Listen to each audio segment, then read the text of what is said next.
that the Donald Trump started a war here in the Middle East by bombing in Iran and a lot of chaos and a lot of conflicts. And because of that, Iran fired back to other countries in the Middle East, UAE, Saudi Arabia, and Qatar, and Kuwait, and Bahrain, etc. And the list keeps going on, and the Cyprus too. And this is the war right now, and the Israel and United States carried the operation at the beginning, and now it's going on. So this is a overall politics playing a lot of things. Even if you talk about the Senate and how the approval rating of the war and using B-2 bombers and other warships, and these are separate thing, and the Pentagon, uh, CIA, and the Mossad, and these things. But apart from this, what we have to learn from this is that how it can impact on the global economy. So that's the topic I'm in. So we know these are oil-rich countries, and the most exports from these countries are oil and gas and LNG. So especially these uh, materials are traveling, especially for China and India. So India consume, I think, 90% of the oil and LNG from these countries, and the China also the same. I think 1/5 of the oil exporters from Middle East to China and some other countries around the world. So this is a big struck, and we know that the 20% of the oil is coming from this area. And this is a specific and very geographical location to global economy, because we know that the oil and the petroleum products can make a core inflation in any country. So it can, when the price of the oil increased, crude oil or Brent or WTF, right now it's 78 when I check the prices. So when it's keep increasing, so other countries also buy from that increased price. So which can drive the inflation. Transportational cost will be included in any kind of product. So when it's transportation keep increasing, the cost of the product might increase. That's automatic thing, and this is what happening around the market. So still, the people don't feel it, the consequences of this war, but in future days, after 7 or 20 or 1 month, they will start to feel about the war pressure. The main reason for this is that any economy have a backup buffer stock, and they can utilize it in any war condition, but maximum like 25 to 26 days as per some analyst. So when it's this fight is going on and getting the peak level, or it's extend for another 30 40 days, then the global supply will feel the shortage and the pain. So this is not an easy task when it's come to the war. It's very easy to start a war, but it's when it's come to ending, it's not an easy.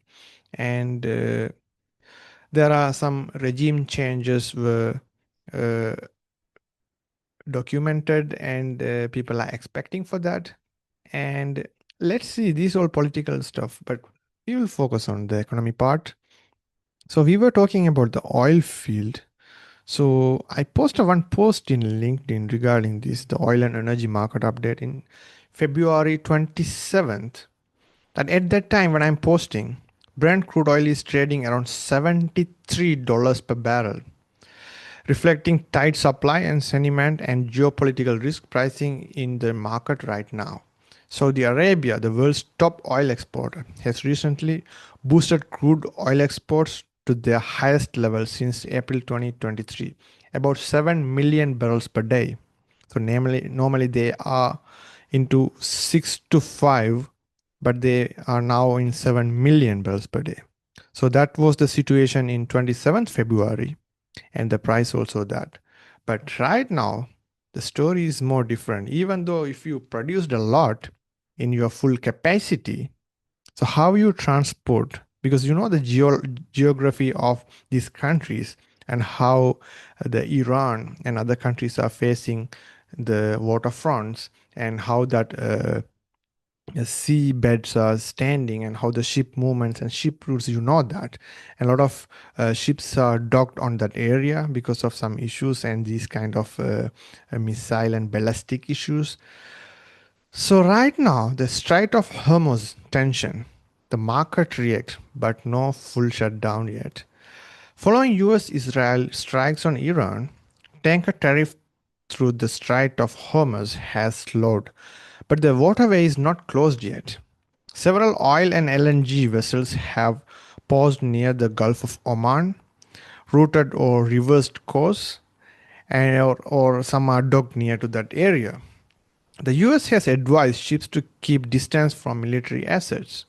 Some operations, particularly Greek linked fleets and Asian carriers, are temporarily adjusting routes. The important context: the Strait of Hormuz handles 20% of global seaborne oil and a major share of LNG exports, including Qatar volumes. Even partial disruption matters. Market reaction: the oil price spiked on geopolitical risk premium, and freight rates moved higher. Energy volatility increased. But this is not a confirmed full blockage yet. Ships are still transiting casually and cautiously. Uh, the key takeaway from this is that markets don't wait for closures, they price risk immediately. If escalation continues, we can expect that higher risk premium and increased tanker insurance costs and greater freight rate volatility, short-term oil upside pressure. So this can be expected from this scenario. So still it can impact on, but we can see more further about this. If Strait of Hormuz escalates further, then how the market could react. That's a great questions to ask right now. So we're currently seeing a risk premium pricing. But if escalation intensifies, especially if shipping is physically disrupted, the market rates could shift from volatility to shock.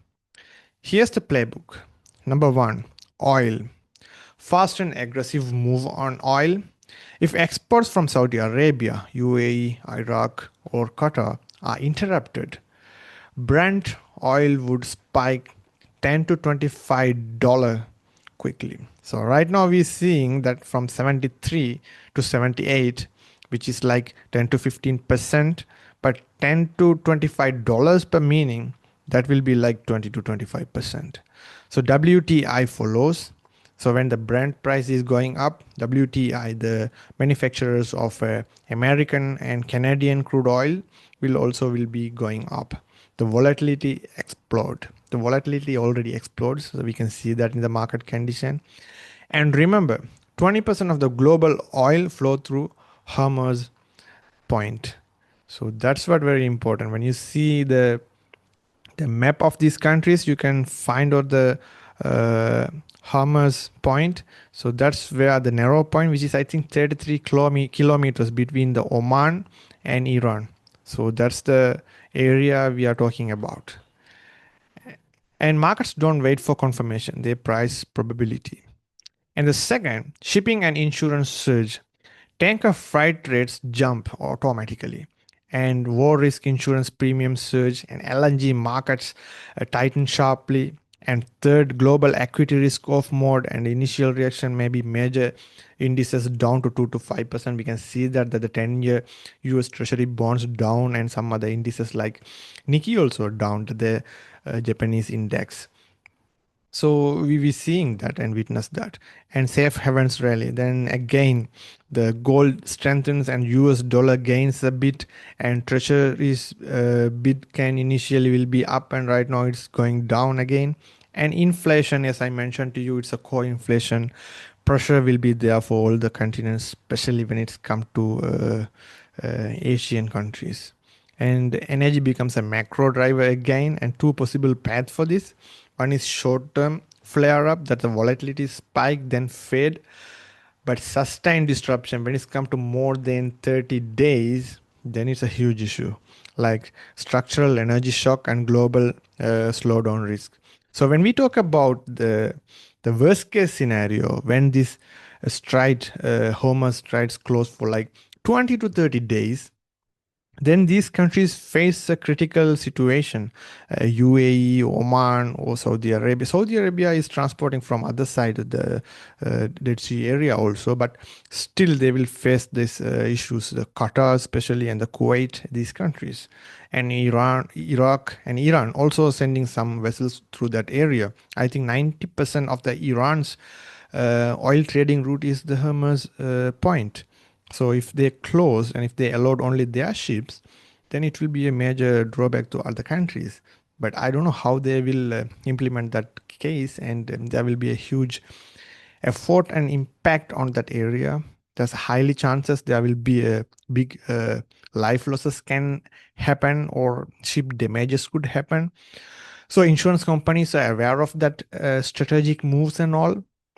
But still, what I'm talking about, if this case extends for 20, 30 days, these Gulf countries may affect a lot because we've seen most of the goods, I mean, not the LNG supply or not a crude oil, about the daily usage goods and food items and commodities coming into these countries through that route, and some are from cargo ships and cargo flights.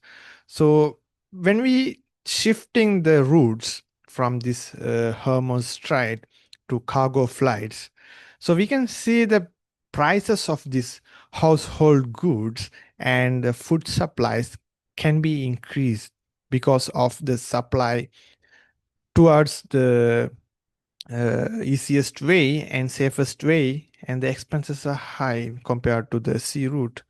So, and it's not so easy to shift the routes very quickly or shift to cargo routes in a very easy manner. So I'm right now in Dubai. So we have heard a lot of noises here, and when I do the research, I was get to know that a lot of food items and some raw materials for some food manufacturing and all, especially you can say the sugar, flour, and all. They're planning to broad into the country to Abu Dhabi uh, through the cargo flights. So, which is a good move, but especially when you compare about the cost scenario for a long run, no, it's not. But for short run, yes, we can. And when we compare about the UAE's capacity to store LNG and crude oil manufacturing, we have like 25 to 26 days. This was verified by the Bloomberg report. So that's the max we can hold on all the production. So from that, then the question mark. So it's always better to understand that this is a huge issue. If this problem comes to an end very soon future, like within 1 week, 10 days, worst case scenario 15 days, it's totally fine. But if it's continued more than 30, 40 days, but I can't imagine what will happen for all the Gulf countries and the economies of these countries, and especially based on these economies, some other countries, Asian countries, also rely on this stuff. And the but you can think on this way, because of LNG and this gas oil supplies stopped in Middle East. So those Asian countries, India and China and other the cluster of countries can import this LNG and oil from Russia or some other American countries and from Canada. It's possible, but when it's come to the logistics, you have to see the problem. It's not an easy task. And if you order, I have seen one article, and correct me if I'm wrong, that India was ordering some LNG products from Russia, and after the order, it will take more than 45 days to reach the port from Russia to India. So this kind of situation is there. It's not an easy route, but always we know that a lot of countries rely on Middle East. So that's the easiest way. We hope for the best. This should be end very soon.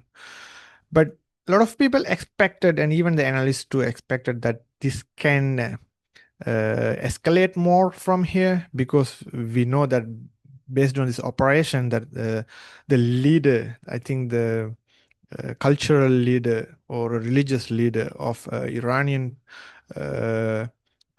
country was dead or killed, you can say, Ayatollah Khomeini. So this can make a shock waves for some days, but if it's continue and if the people are not rest, and if they don't need a new government, majority of them, and if they rely on the same leadership and they want a new leader, and if they want to continue that one, it's the people's choice. And but we've seen in some news and articles that the people need new government, and they need a freedom, and they need democratic government. And so that's why this war started, eliminating some top generals and top level people from Ayatollah Khomeini's order. So that's what's carried out from America and Israel. But at the end, this have two sides. If Iranian people think on other way around, it can flip and this war will continue forever. And if not, if they need a regime change, then it's a bit easier and they can conclude the effort that they have took at the beginning. And so right now the coins have two sides always. And that's how the situation right now in this area. But we have seen there's a lot of attacks and a lot of missile launches and anti-missile launches, and we have seen uh, a lot of effects and a lot of economical losses and human losses are there. But still, the economical way of thinking is that the safe way of passages for ship and tankers, and the movement of logistics, and the price level and the inflation and the government policy shifts and the human lives getting better, from any kind of worst case scenarios. So these are the important priorities for any country and any world level organization. So that's what we are focusing on. That we have to know this is kind of a war which is started not today or yesterday. It was a warning for a long time, and I think more than 3 4 years at the beginning of the when President Donald Trump was in a first term, he was warned, and there was a lot of things, and then the President Obama stuff was there, and a lot of things was happened. And right now again President Donald Trump uh, started with the war, and we know that last June or July 2025 there was a Black Knight Hammer operation was happened, and B-2 bombers were used for eliminate the targets from a nuclear enrichment program. But this is not for that, this is for a regime change. That's how it's called from American counterparts. So let's hope for the best. And anyhow, the costs are going high. And I have to mention one more thing for air defense and all.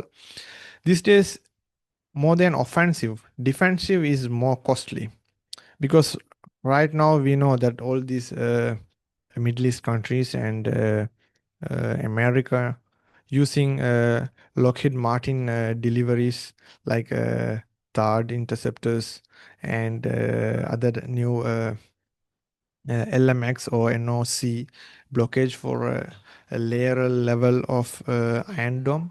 But the production level of it is very less, and it's not a so easy thing, and it's very costly.